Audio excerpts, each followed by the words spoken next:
Isa na nga dito yung impeachment ni VP Sara Duterte. Kasi sinasabi ni Luis Tro sa isang interview na dapat sagutin na ni VP Sara Duterte. Pumunta siya sa Kamara upang sagutin ang o magkaroon kasi ng proseso yung hearing eh. Okay? Yung hearing po ang proseso. Sabi niya, sagutin na ng ni VP Sara Duterte ang mga paratang sa kanya. Tanga. Una-una ha, wala po sa rules yan. Under the 1987 Philippine Constitution. Okay, babasahin ko Article 11 Section 3 to 2. Wala po diyan na nagsasabi na kailangan diyan sagutin. At sabihin, na kailangan mismo yung ini-impeach ang umattend. Wala diyan. Ibig sabihin, pag wala sa batas, ibig sabihin wala. Nagigets nyo ba? Pag hindi sinabi ng batas, hindi sinabi ng batas. So hindi ho required na pumunta yung ini-impeach. Ika nga. Ay, na kayo talaga ng wedding. Duterte na naman. Pero ngayon, sistema ginagawa na PNP, DLG, Dangerous Drugs Board, kumonte ang drugs sa Pilipinas. Wow! It is a more effective way of solving the drug menace rather than killing people. Talaga lang.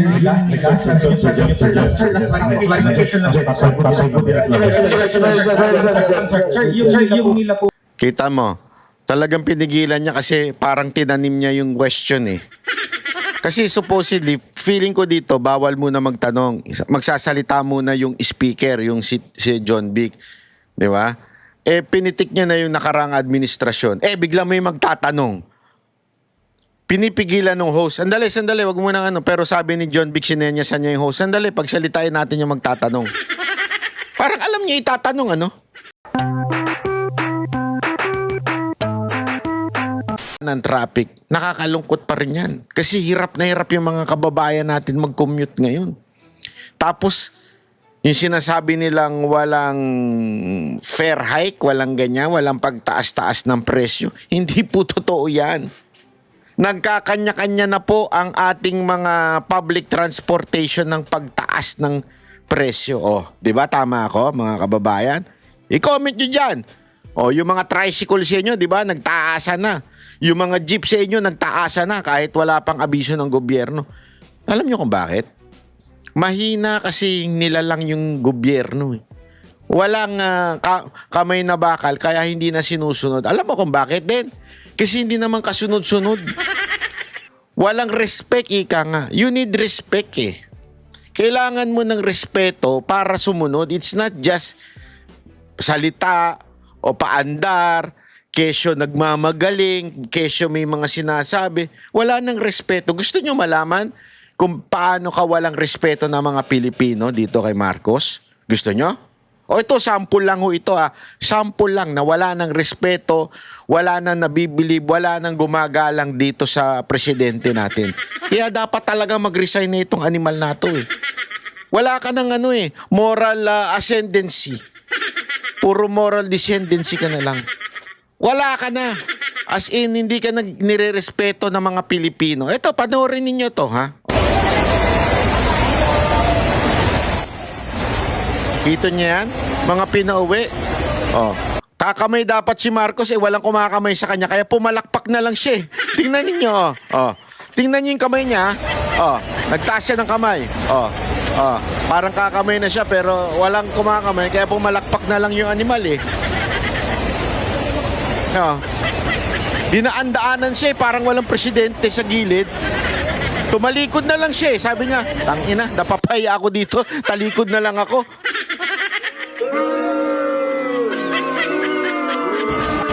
Oh, ayan no. Kita nyo?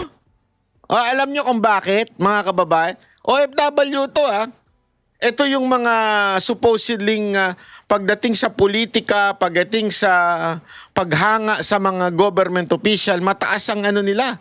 Kasi doon sa kanilang mga bansang kinatutuluyan, hindi ang mga politiko hindi nakikita. Yung mga hari-hari diyan hindi nakikita. Dito, Minsan pag nakita mo, hahanga ka, kaya tingnan mo, pag si VP Sara Duterte ang nakikita nila, grabe hiyawan. Grabe yung mga tao para nakakita ng Korean pop star. Totoo, di ba? Pag si VP Sara Duterte, lalo na nung panahon ni Pangulong Duterte. Baka sabihin ng iba dyan, presidente yan, siyempre hindi sila kakamay, hindi sila kakaway, hindi sila yayakap. No, no, no, no, no, no, no, no, no, no, no. Nung panahon ni Pangulong Duterte, witness kami dyan. Witness ako dyan. Kasi nakasama rin ako sa ilang mga, sa sarili kong kapasidad. Hindi ho sa gobernong paggasto. Sa sarili kong kapasidad. Di ba, alam nyo naman, mahilig po ako magbakasyon eh. Minsan sinasabay ko sa state visit ni Pangulong Duterte. Siyempre, nakakapasok na lang tayo doon kasi nasa opisina din tayo ni Mocha Uson. Pero hindi tayo kasama sa entourage niya na binabayaran ng gobyerno. Sa atin lang yun, sarili lang natin. Pero nakikita ko, yung mga tao, bawal pumunta doon sa hotel ni Pangulong Duterte pero naka-standby sila. Pinaalis na sila ng mga pulis ng bansa na yon pero hindi sila umaalis.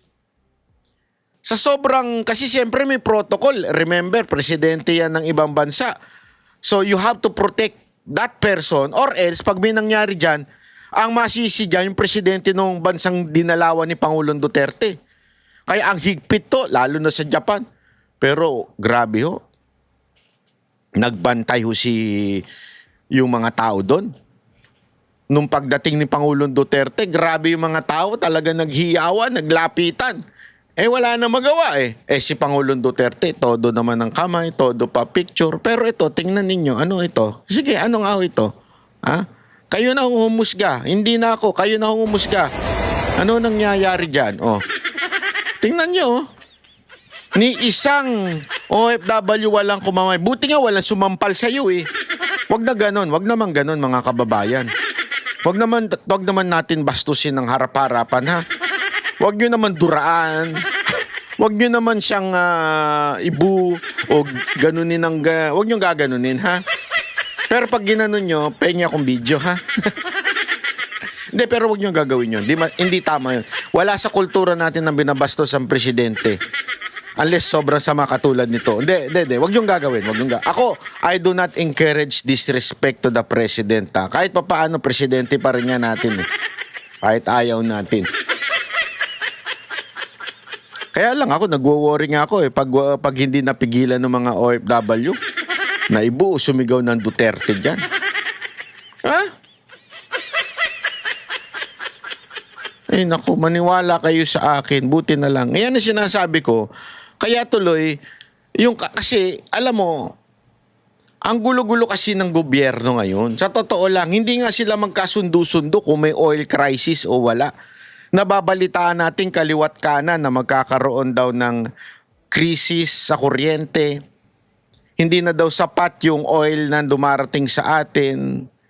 Alam mo kung bakit? Totoo ito napanood ko sa isang news sa international. Nagkakagulo daw kasi sila, di ba? Nagbanta itong Amerika. Nagbanta, sabi ng Amerika, pasasabugin namin to. Sabi naman ng Iran, sige lang. Subukan ninyo. At yari yung mga power plant ninyo, ganyan-ganyan. So, para sa nagtatrash talk na silang pareho. Para lang sa natin, maintindihan natin ng pangmasa, ikikwento ko. Nagbabatatan na sila. Tapos nagbigay pa ng ultimatum si Trump na hindi naman pala niya kayang panindigan. So, nag-ultimatum siya, papapapak. Sabi niya, in 48 hours, yayari namin kayo. Ganun. Umabot na yung 48 hours. Ang sabi, binawi na lang niya. Nagkausap na kami ng Iran at nagkakasundo na kami at may pag-uusapan kami. Alam mo ginawa ng Iran? Ito, panoorin nyo to sa news. Hindi ko lang nailagay dito. Panoorin nyo sa news. Ang sabi ng Iran, walang ganong usapan. Hindi tayo nag-uusap.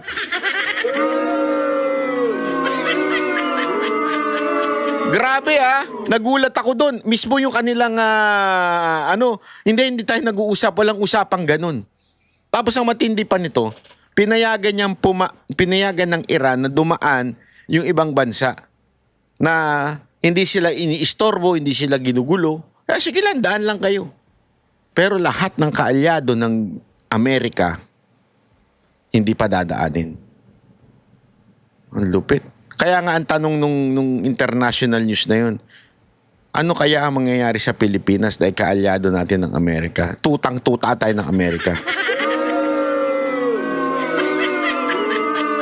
Kasalanan to ni Tariela eh. Tariela kasi masyado kang sip-sip sa Amerika eh. Nakuha mo na ba yung yung gantimpala mo sa pagiging sip-sip mo sa Amerika? Hindi ako, nagtatanong lang ako, meron ka bang gantimpala sa kasip-sipan mo sa Amerika? Baka naman ang kapalit yan. Baka, tatanong lang ito. Wala akong halong malisya. Nagtatanong lang. Baka ang kapalit niya, US citizenship. Kasi meron siyang sinabi na pag nanalo daw si BP Sara Duterte bilang presidente, huhubarin niya na yung uniforme niya. Ang tagal naman. Ngayon na. Wala namang may gusto sa uniforme mo. Hubarin mo, itapon mo na yan. Sunugin mo na. Ang sangsang na niyan, sigurado ko. Itapon mo na yan. Walang may interes sa'yo dyan. Di ba? Ang dami mong pagbabantang ganyan para kang hindi profesional. Profesional na army ba ito? Sorry, hindi pala army. Profesional ba na komodor itong animal na to? Hindi ganyan kasi umasta ang isang Una-una, hindi ka dapat pumapasok sa politika. Hindi mo dapat yan. Di ba dapat hindi kayo political? Kayong mga opisyal ng ating kasundaluhan. Kasi nasa Navy ka eh. Hindi ka dapat nakikisawsaw sa politika. Pero yung pahayag mo niyan, napaka-political niyan. Di ba? Apaka-ano mo eh. Ang dami mong hanas kung ako sa'yo ngayon ka na kumalas. Ang dami mong mananalo naman na si BP Sara Duterte. For sure yan. Baka nga hindi na tumagal yung amo mo eh. Dahil hirap na siyang i-handle ang ating bansa. Baka mag-resign na yan. Oh. Pag nag-resign na yan, agad-agad umalis ka na rin ha. Ikaw ang unang-unang aantayin kong mag-resign pag alis ni Marcos. Ito talaga babantayan ko to. Ikaw ang unang-unang lumayas dyan. Ha?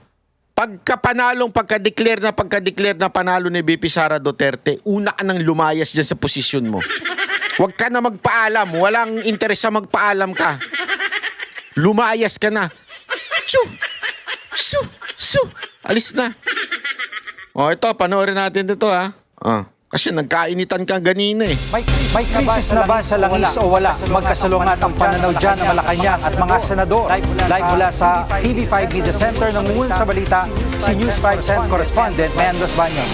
May ano sa lahat, nagalit si Senator Loren Legarda dito sa headlines natin. Nakita na sa pagdinig ng Senado kanina, anong naging dahilan niya? Gigi, tama ka. Uminit ang ulo at nanermon Senator Loren Legarda sa pagdinig ng Senado kanina kaugnay nga sa epekto nitong lumalalang girian sa Middle East at ano ba ang plano ng ating bansa kaugnay niyan. Kanina kasi, Gigi, nagkaroon ng pagdinig yung ad hoc committee ng Senado na tinatawag na PROTEC kung saan imbitado ang marami sa mga ahensya ng gobyerno na rumiresponde nga dito sa issue ng Middle East War at mismo mga cabinet secretaries talaga o yung pinuno ng mga departamento ang dumalo. Pero absent si Energy Secretary Sharon Garin kaninang umaga. Kaya yan yung kinainit ng ulo ni Senator Loren Legarda. Ang tanong ng senadora, ano bang ba kinabibisi ni Secretary Garin at bakit wala siya sa hearing? Meron pa raw bang mas importante kaysa sa pagbuo ng isang crisis plan? Isa pa yung kinainit ng ulo ni Senator Legarda ay nung mabanggit naman ni DOE Undersecretary Sales na yung dahilan kung bakit daw hindi na-release yung pondo na dapat ay supplemental budget mula sa PNOC dahil nangangailangan daw ng congressional approval. Pero hindi raw nagkaroon ng congressional approval dahil nag-break na ang sesyon ng Senado at Kamara. Pero pumalag dyan si Senator Legarda. Sabi niya, teka muna, bakit parang Senado at Kamara ang nasisisi? Unang-una, hindi nyo naman sinabi sa amin yan. Pangalawa, kung sinabi nyo yan, hindi sila magbi-break hanggat hindi na naaaprobahan yan. Lalo na kung gano'n ka-importante pala yung supplemental budget na yan. Narito ang bahagi ng pahayag ni Senator Legarda. Ang sekretary nga ninyo wala dito eh. Kung anong pamumulitik ang ginagawa na ng sekretary nyo. Yan! Isigaw mo, sayang ang ano. Totoo naman eh. Kung ano-anong pamumulitika ginagawa ninyo eh. Nakatikim kayo ngayon, ano? Kala ninyo, nabili nyo na si Senator Loren, ah. Hindi pwedeng tinuturo-turo nyo kami. Oh, yan na. Magtrabaho tayo dito eh. Oh. Darating natin secretary. Oh. Burn the midnight candle. Oh, yan. Oh, magsunog kayo ng kandila. Oh, lahat tayo dumating. Madam, gawin mo yan, ha? Huwag puro daldal. Huwag puro daldal, gawin nyo yan. Kasi hindi ko nga maintindihan. Meron pang kakapalan na mukha itong kongreso tsaka yung para mag-break. Hindi dapat kayo nagbe-break eh. Lang labasan sa kwarto. Pero wag niyong sasabihin na nag-break kami kaya hindi napasa yung Nanggigigil na si Madam. Na congressional approval. Hindi niyo kasalanan yun. Kasi wala ang inyong sekretarya. Shigi, dagdagan ko lang tila nanumbat na nga si Senator Legarda dyan sa inis niya dahil kapag daw budget ang inihingi ng ahensya, kahit pa daw magdamagan, present dyan yung mga secretary. Pero kapag daw tungkol sa krisis, marami daw dahilan. Samantala, bandang alauna ng hapon, Jiggy, humabol sa pagdinig si Secretary Sharon Garin at bukas naman niya na sinagot yun ng mga katanungan sa kanya ng mga senador, kahit pa yung tanong sa kanya ni Senator Legarda at around 4 p.m. Pero bago yan, sa social media post ay inilagay nga ni Secretary Garin yung video na nagagalit si Senator Loren Legarda at ang kanyang naging caption lamang dyan, quote-unquote, ay hi. Chigi. Pero sa isang banda, Anong hi? Hi ka o hi si Loren? Ay, labo nyo talaga, oh. Hi! Ito naman. Linawin natin, hi, as in H-A-Y. Hindi hi. Kayo talaga. Akala ko sinasabi niya hi siya kaya hindi siya umatindi. Kayo talaga, oo. binalikan mo talaga yung mga soundbite ng mga opisyal ng Malacanang sa nakalipas na mga linggo na nagigera na. Ang mga sinasabi lang nila, babantayan yung presyo, wala pang krisis sa langis. Isa talaga sinasabi nila, in fairness kay Senator Legarda. At pangalawa, pag tinignan mo yung repatriation ng mga nakaraang gera, for example, panahon ni GMA, kaya ayaw umalis ng Pilipino o hindi sa Lebanon, Israel war, may nakaabang na bus para ilabas sila ng bansa kung saan man sila pwedeng dali na safe. Ang pinag-usapan talaga ngayon dito, ang pinakamalaga, yung krisis sa langis. Hindi na nila pinapansin yung repatriation, yung krisis na lang sa langis. Tanong talaga, kung meron ba talagang ginagawa o meron ba talaga silang plano, may contingency plan ba talagang nakahanda? Kasi parating ang sinasabi, pag binalikan mo talaga yung soundbite, walang krisis, binabantayan yung presyo, hanggang doon lang. Pero kung ano yung gagawin, Euro 2, bibili ng Euro 2, hanggang doon lang. Pero meron ba talagang contingency plan na gagawin? I feel you, Jiggy. And I think the senators also feel the same way. Kasi sa Senator Gatchalian mismo ang nagsabi kanina na nasusurprise siya na after 3 weeks ng kaguluhan at lalo pang lumalala yung gera sa Middle East, parang wala talagang nailatag na consolidated, unified contingency plan ang gobyerno. Kaya nga sila nagpatawag ng hearing kanina kasi ang gusto nila, mag-usap-usap yung mga ahensya ng gobyerno at bumuo kayo ng solid at komprehensibong contingency plan kung paano ba natin ito haharapin. Pero bago yan, Jiggy, ang sinasabi ng mga senador, it all starts with yung pag-amin na nasa krisis na tayo talaga sa ngayon. At nagkakaisa ang mga senador sa paniniwala na nakakaranasan ng krisis ang ating bansa. Kung matatandaan mo, Jiggy, kahapon ang sinasabi ng palasyo ay wala pa tayong krisis sa langis. Meron lang tinatawag na price interruption. Pero ang sinasabi ng mga senador, teka muna, aminin na natin na may krisis tayo para makabuo tayo ng isang solid, comprehensive, unified na plano. Yan ang bahagi ng pahayag ng mga senador kaugnay niyan. Wag na tayo lost in translation or nagmamaang-maangan na may krisis. Each agency represented here must act as if we are in a crisis because we are in a crisis. Nagdedebate pa tayo kung nasa crisis tayo o hindi tayo sa crisis. Para sa amin, dito sa Senado, nasa crisis na tayo. At kung... kasi putang ina, nung nagsabing wala tayo sa crisis. Sorry po meron po kasi nagsabi dito sa akin kahapon, umuwi si yung isang banateros, nakagrab siya, tas nanonood daw lagi dito. Tapos nagagalit daw yung mga nakasakay pagka naririnig si Banatbay nagmumura. Sorry naman, kayo magalit sa akin ha. Huwag kayo magalit kasi talagang nagagalit lang naman din ako kasi nakakaputang ina talaga yung mga nasa Malacanang. Tinatarantado tayo. Ano ang gustong gawin sabihin natin sa kanila? Maganda sila, magaling sila. Nakakaputang ina naman talaga. Huwag na kayo magalit, ha? Kasi may mga sumasakay daw na bata. And pagka habang nag-drive siya, nanonood daw siya nung mga Duterte supporter daw yung sumasakay sa kanya. Pero habang pinanonood nila, pag may bata, bigla daw kumayat-maya, nagmumura. Sorry, hindi ko mapigilan ba? Pasensyahan nyo na ako, ha? Pasensya na, okay? Tuloy. Kahit natitignan natin, meron tayong stock of 53 days sa gasoline at 46 days sa diesel. Jiggy, at dahil nasa krisis na nga tayo, yan ang paniniwala ng mga senador, unified in their statement and in their belief. Naniniwala naman si Senator Bam Aquino na kung dahil nasa krisis na tayo, panahon na para magdeklara ng state of emergency. Kapag kasi naideklara yung state of emergency, Jiggy, alam naman natin na kayang kontrolin yung presyo ng mga basic commodities at magiging mas mabilis yung paglabas ng pondo para sa pangailangan Parang wala naman pakialam yung presidente natin kahit magkaroon pa ng state of emergency yan Anong pakialam yan Anong alam yan? Sa totoo lang, marami namang Hindi, ako agree naman ako dyan sa state of emergency na yan. Agree ako dyan. Ang problema ko ito. Ang problema ko, marami naman siyang pwedeng gawin kahit walang state of emergency. Pero hindi niya ginagawa. Hindi ko alam kung lutang lang talaga siya, lasing, bangag, bobo, tanga. Hindi ko lang alam talaga kung alin dun O wala lang talaga siyang empathy sa mga Pilipino. O wala lang talaga siyang alam dahil hindi naman talaga niya naranasan ang maging mahirap. Alam mo, I'm so frustrated, people in the house. Especially those watching me on their cars. I'm really frustrated. You know why?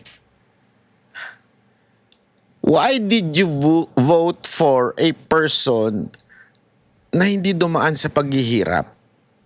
Tapos gusto ninyo may angat tayo sa paghihirap? Alam mo, matagal ko na ito sinasabi sa inyo noon 2021 pa lang. 2020 pa lang. Hindi talaga ako pumaning kay Marcos. Dahil alam ko talaga, spoiled yan. Yan din na sinabi ni Pangulong Duterte. Spoiled yan. Hindi dumaan sa hirap yan. Talagang isusubo na lang niya. Tatawagin pa yung yaya. Ganun ang... of course, it's not literal. But that's how they define the pagiging spoiled brat nito ni Marcos. Kaya hindi ako pabor na maging presidente yan nun Ever. Hindi ko nga maintindihan Bakit nyo binotong presidente yan? Kita nyo ngayon, walang kaalam-alam. Di ba? Mamaya papakita ko pa sa inyo the comparison between what happened during the pandemic and now. Yung pandemic, ano rin yun? Kaya nga pandemic it's all over the world. Yung problema noon sakit. Ang problema ngayon, gera. Sasabihin na naman nung iba, mas malala ngayon. Tanga, mas malala noon. Mas malala noon kasi hindi makagalaw ang tao sa loob lang talaga ng bahay.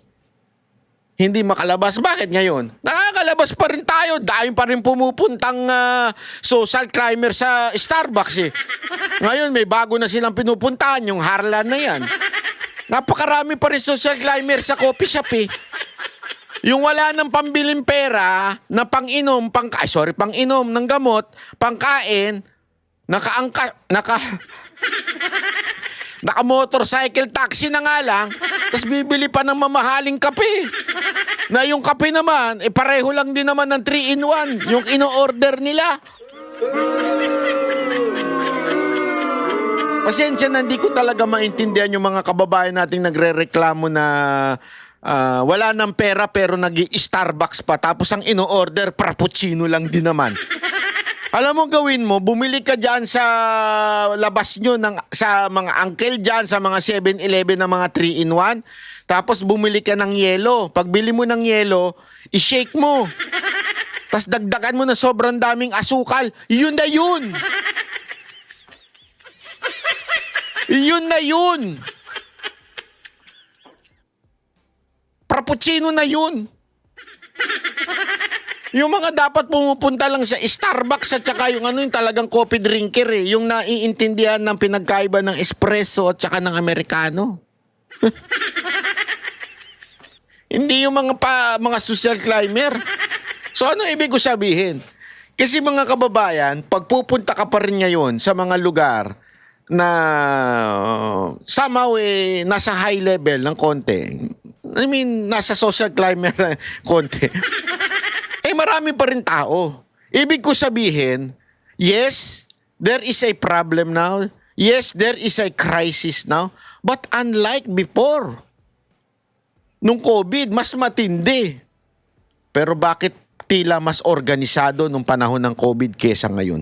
Kayo ang sumagot. Sige, i-comment nyo dyan sa baba. I-comment ninyo.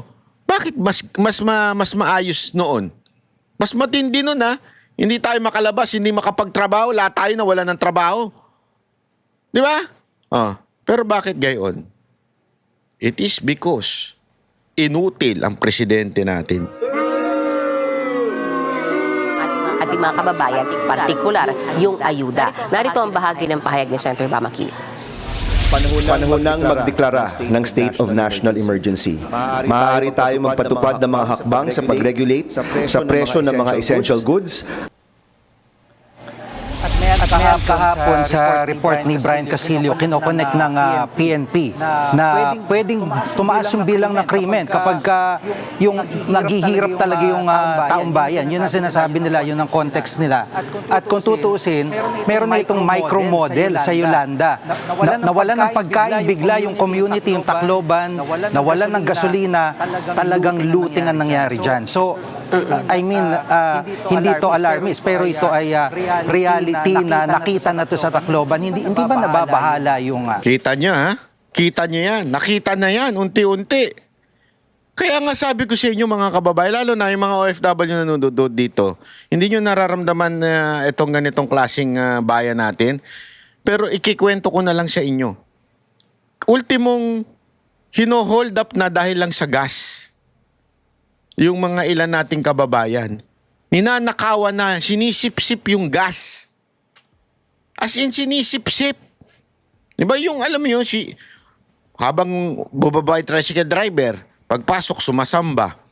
Tapos bigla may lalapit, sisip-sipin para kukunin yung gas, tapos ilalagay sa galon nila. Alam mo yun, sabi nga nung after nung sumamba na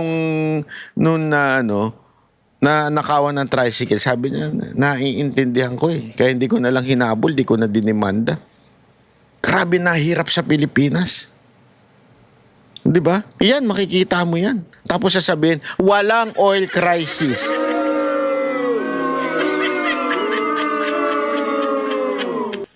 Dito pa lang fake news na talaga si Yuse Claire Castro. Kailan kaya ibibitawan to, i-fire to si Yuse Claire? Hindi kaya nare-realize, ganun na ba? Ako nagtatanong lang ako, Bongbong Marcos at saka First Lady Lisa Marcos, ganun na ba talaga kayo katanga? Hindi, ako nagtatanong lang ako, ganun na ho ba talaga kayo katanga? Hindi nyo alam na nakakasira na sa inyo si Yuse Claire Castro? Sobrang nakakasira na sa inyo. Mantakin mo, magsasabi yung presidente na may oil crisis, sasabihin nung press officer niya, walang oil crisis. Tapos biglang pina-urgent yung itong emergency tsunenes na to. Tapos pinirmahan na ni Marcos agad-agad. Agad-agad mabilisan niyang pinirmahan. Pero ang sagot nung Yuse Claire, walang oil crisis. Ganun na ba talaga kayo katanga, BBM at saka First Lady Marcos, Lisa Marcos? Ganun na kayo katanga? As in, hinahayaan ninyong gawin kayong katatawanan nito ni Yussi Claire Castro? Eh kung ako yan, fire ka agad dyan. Kunwari may tauhan ako na meron akong sinabi, iba yung sasabihin niya. Abay, tarantado ka pala eh. Kukontrain mo yung sinabi ko, kakasabi ko lang. Di lang ho ito yung unang pagkakataon. Napakaraming pagkakataon na ho ito. Pero pinababayaan ninyo. Ano yun? Para mapunta yung sisi doon sa isa para hindi kayo masisi?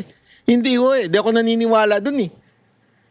The mere fact na pinapayagan nyo yan, kasalanan nyo yan. Kasalanan nyo yan. Pamahalaan yung generally Malacanang dito at ano raw ang gagawin ng mga senador kung ito na yung magtaasan talaga yung mga bilihin? May ilang mga senador, Jiggy, nakukulangan. Alam mo dahil dito, crime.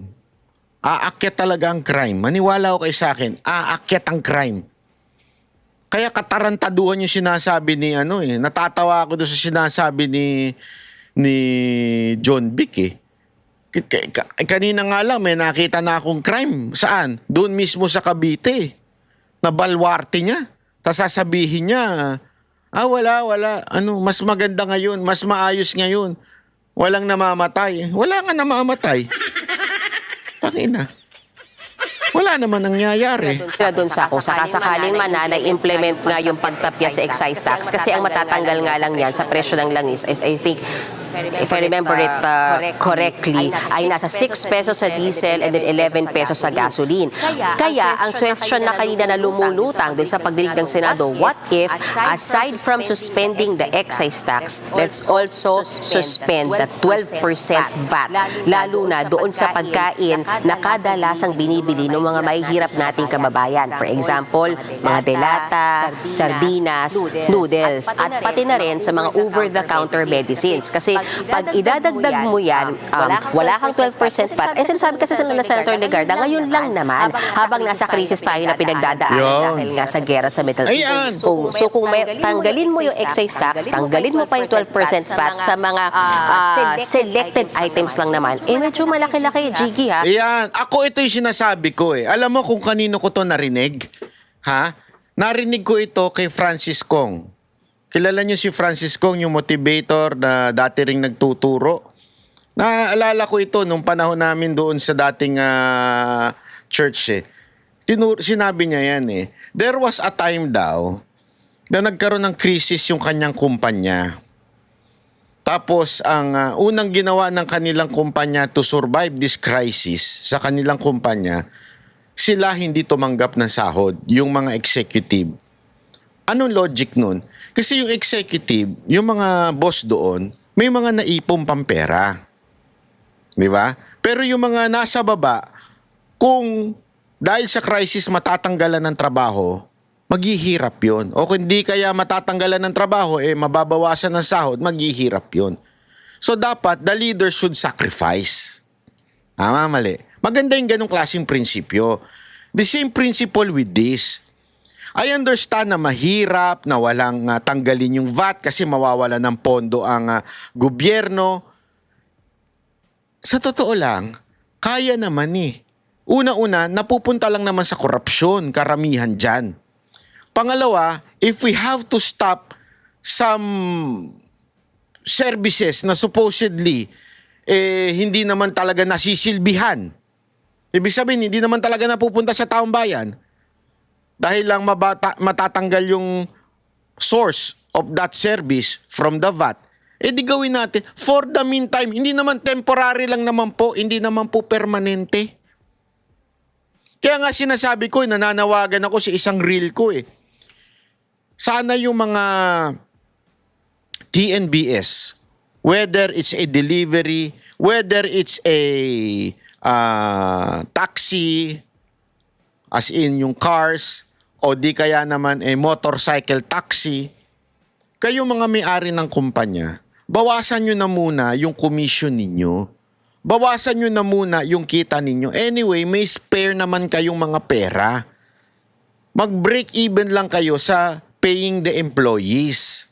Huwag na muna kayong kumita for you be able to survive the entire company and the entire Filipinos. Bawasan nyo. Ang problema, meron pa daw, hindi ko alam kung sino yung tinutukoy ng presidente ng TNBS organization. Meron pa daw isang hailing company na ang taas-taas ng kanilang singil sa komisyon nila, sa kanilang mga driver. Kita nyo, alam mo ngayon marami akong nakakausap, nahihirapan na mag-book, lalong-lalo na pag rush hour. Pag mga walang rush hour, ibig sabihin yung hindi peak time, walang problema. Although bawas pa rin. Pero lalong na daw sa rush hour, hirap na daw talagang sumakay. Kasi ayaw nilang dahil yung budget na yung kita na nakukuha nila, sobrang liit na. Ito, sad to say ito, pero karamihan dyan, isang kahig, isang tuka. Kung hindi magtatrabaho, walang kakainin. Tapos ayaw nyo pang magbigay ng, alam mo yun, ng mag-giveaway dito sa mga to. O kaya nga sana itong gobyerno, mag-giveaway na rin yung VAT, di ba? Excise tax, lahat to ayusin na. Wala, tangina, bangag. Sa computation nila, yung mawawala o yung mababawa sa babayaran, lalo na ng mga mahihirap nating mga kababayan. Pero syempre, alam din naman daw ng mga senador na ang sasabihin nga dyan ng economic team ng Pangulo ay malaki yung foregone revenues o yung... Putang ina, wala namang kwenta economic team ng Pangulo Alam mo kung bakit? Kasi buhay sila Mayayaman niya mga yan. Mga hari at reyna yan ng mga lugar nila So, wala ho silang pakiramdam. Hindi nila dama ang kahirapan ng mga Pilipino. Ito, walang biro ito Sabi ko nga ho sa inyo nung panahon ng kampanya, ito yung kwento sa akin ni Mocha. Si Mocha, hindi ho yan mayaman. Ano lang ho yan? Nakita nyo yung sale niya, negative nga Ang sale niya, negative Wala hong pera yan. Pero hindi naman yan yung tipong kumakain na ng kanin lang at saka ng asukal o ng kanin at asin lang. Hindi naman ganun. Pero disente pa rin naman kahit papaano yung kain niya. Sakto lang, ika nga. Nasa middle class lang. Pero nung nakita niya yung during the campaign, yung kahirapan ng mga taga-Tondo, kasi District 3 siya Sabi niya talagang gagawin niya lahat para makatulong sa mga ito. Kasi grabe daw talaga. Hindi nga niya malubos maisip kasi hindi natin nakikita yun Pag pinasok mo daw talaga yung mga iski-iskinita sa Tondo, grabe, hindi niya ma-imagine kung paano nabubuhay yung mga tao doon. Sa hirap daw. Oo, merong mga parte sa Tondo na maayos, pero may mga parte rin na mga talagang mahirap. Could you just imagine yun, galing pa sa middle class yun.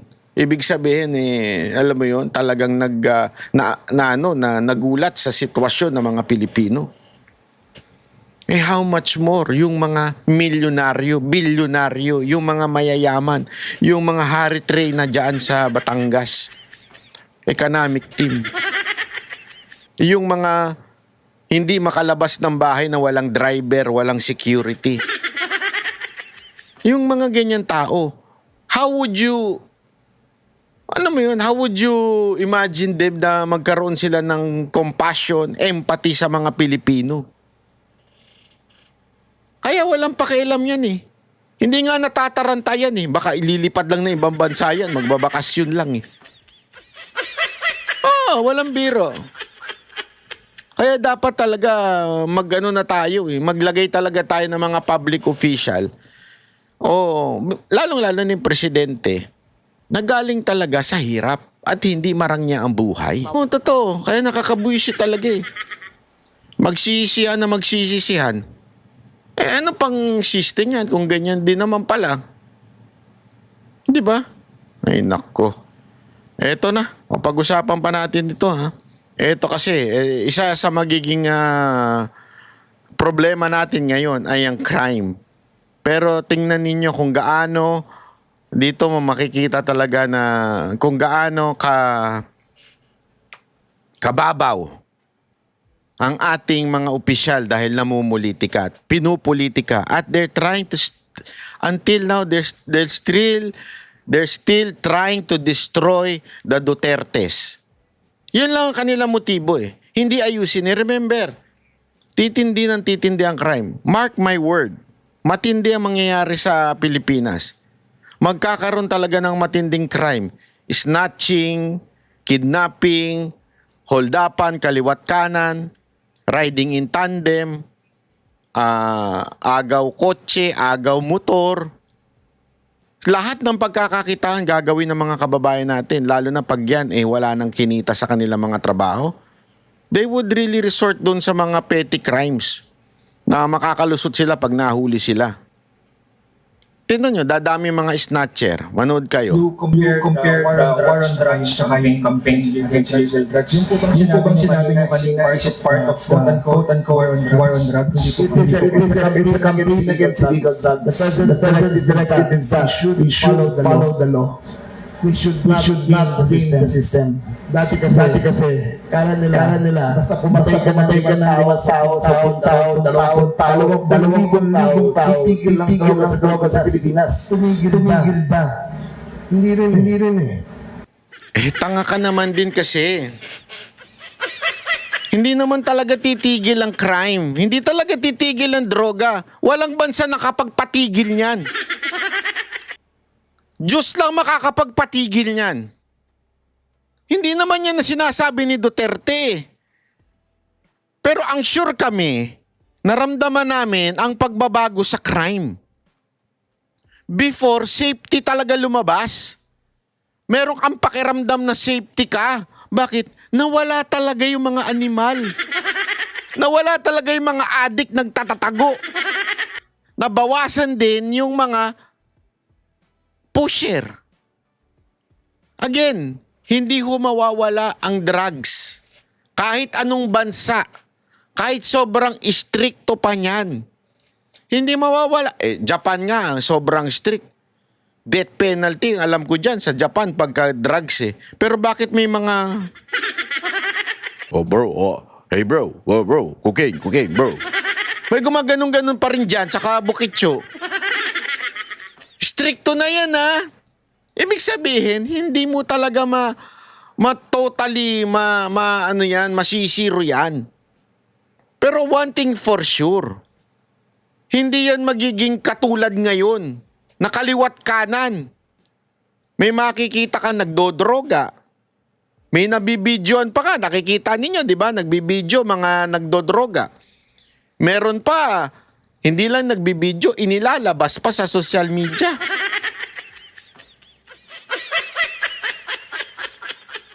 Di ba? So what do I mean? Mali na naman ito eh. Tinatarget nyo lang ang mga Duterte eh. Ang punto dito, ladies and gentlemen, meron pong pagbabago at matinding pagbabawas. Ika nga.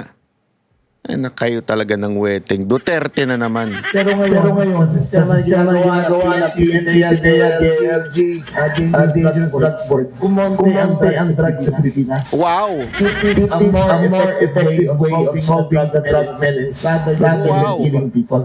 Talaga lang.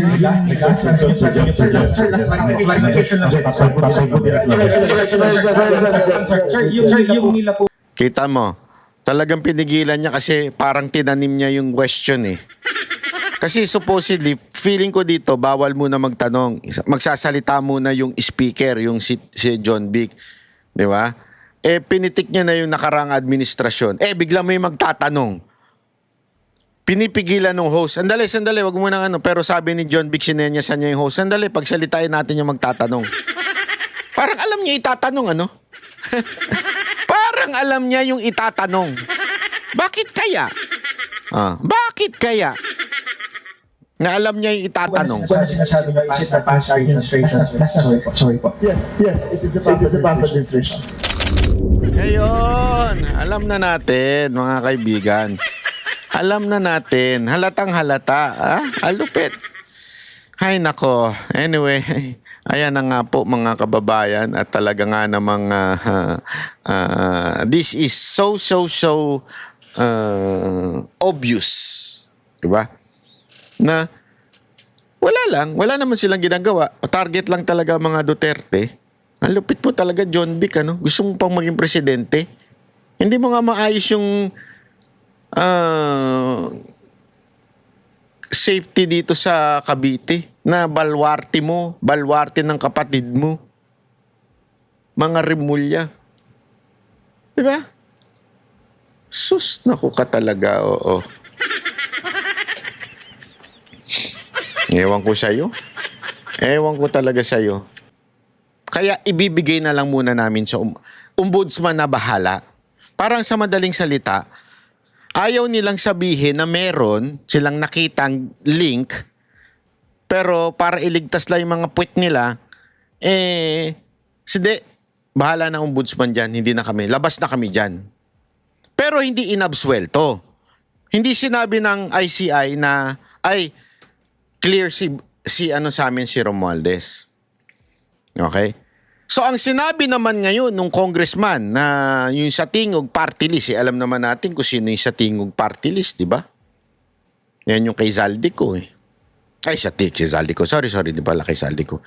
Tingog, yung sa asawa, di ba? Ni Romualdez. Ang sabi ba naman kita mo na? Walang na konklusyon na may kasalanan si Romualdez dahil wala sa pinaakusahan o para bang pinapa-suggest ng ICI na kasuhan si Romualdez. Di ba? So naglaro sila ng salita. Naglaro sila ng wordings. Sinasabi nito, walang kasalanan kasi hindi pinapakasuhan ng ICI. Pero in reality, sinasabi naman ng ICI, wala kami sinasabing walang kasalanan si Romualdez. Ang sinasabi lang namin, bahala na ombudsman. Wala din kasi kayong bayag eh. Kaya tuloy ginamit kayo nitong isa pang wala ring kwentang congressman. Wala din kasi kayong bayag ICI eh. Nasabihin na lang ng diretsyo na merong kinalaman si Romualdez dahil ayaw ninyong mabalikan kayo ni Romualdez at idemanda kayo o di kaya kalkalin ng lahat ng inyong nakatagong skeleton dyan sa closet ninyo. Takot din kayo eh. Kaya pinasa nyo na lang sa ombudsman. Pero hindi nyo naman sinabi na clear malinis si Romualdez. Hindi nyo sinabing ganun. Basta pinasa nyo na lang sa ombudsman, bahala na si Batman. Di ba? So anong ibig ko sabihin? Simple lang. Fake news yan. Takot lang talaga kayo na ituro si Romualdez kahit may nakikita na kayo. Takot lang talaga kayo. Kaya moro-moro lang yung ginawa ng ICI. Isang malaking kalokohan lang yung ginawa ng ICI na para pagtakpan itong mga sitwasyon na nangyayari sa ating bansa. Para lang masabi na, nag-imbestiga ha. So, ano na tayo dyan ha? Nag-imbestiga tayo dyan. Ginawa natin ng lahat ng bagay para masabi nating, yung presidente natin may ginawa. Siya ang nagpa-imbestiga. Kasi yun ang kanilang, yun yung kanilang parang packaging o perception na gusto o PR na gusto nilang ipaintindi sa mga Pilipino na sino ba ang unang nagpag-imbestiga ng flood control project? Paano siya mai-involve kung siya ang unang nagpa-imbestiga? Ay pag ganun-ganun di ba? Di ba? Yun ang ano nila eh. Alam mo, eto, maniwala ka sa akin ha. Kaliwat kanan magkakaroon ng diversion na news. Eto mga darating na araw. Isa na nga dito yung impeachment ni VP Sara Duterte. Kasi sinasabi ni Luis Tro sa isang interview na dapat sagutin na ni BP Sara Duterte. Pumunta siya sa Kamara upang sagutin ang o magkaroon kasi ng proseso yung hearing eh. Okay? Yung hearing po ang proseso. Sabi niya, sagutin na ng ni BP Sara Duterte ang mga paratang sa kanya. Tanga. Una-una ha, wala po sa rules yan. Under the 1987 Philippine Constitution. Okay, babasahin ko Article 11 Section 3 to 2. Wala po diyan na nagsasabi na kailangan diyan sagutin. At sabihin na kailangan mismo yung ini-impeach ang umattend. Wala diyan. Ibig sabihin, pag wala sa batas, ibig sabihin wala. Nagigets nyo ba? Pag hindi sinabi ng batas, hindi sinabi ng batas. So, hindi ho required na pumunta yung ini-impeach. Required siyang sagutin, pero pwede yung abogado niya. Kaya nga hindi sila makasagot ng diretso eh. Is it in the rules of the House of Representatives that during the hearing, the impeach or the person involved should be attending the hearing, should be the one defending him or herself. Walang ganong rules sa konstitusyon natin. Di ba? Malinaw po yun. Kaya nga, tanungin mo kahit sino na congressman dyan, nasaan yan? Nasusulat ba yan? Pag-uusapan. Kaya nga mismo si Luis Tro, head na ng Justice Committee. Sabi niya, nung tinanong siya sa isang news, sabi niya, pag-uusapan niyan at magkakaroon ng parang konklusyon ang Kamara tungkol dyan. Wala pa pala. Ibig sabihin, pag-uusapan pa pala. So, hindi pa required si BP Sara Duterte, pero tilang parang hinuhusgahan na nila na kailangan umattend si BP Sara Duterte. Hindi ho pwede kasi remember, the House Committee on the Justice Committee doon sa House, hindi po yan ang impeachment court. The impeachment court is the Senate. Senate yun. Malamang sa malamang kailangan talagang pumunta ni BP Sara Duterte. Pero may naririnig nga ako, wala rin sa konstitusyon na siya mismo ang pupunta. Pero malamang doon dapat siya pumunta. Doon sa court na dumidinig ng kanyang impeachment. Hindi diyan sa baba. Malinaw po yan sa rules.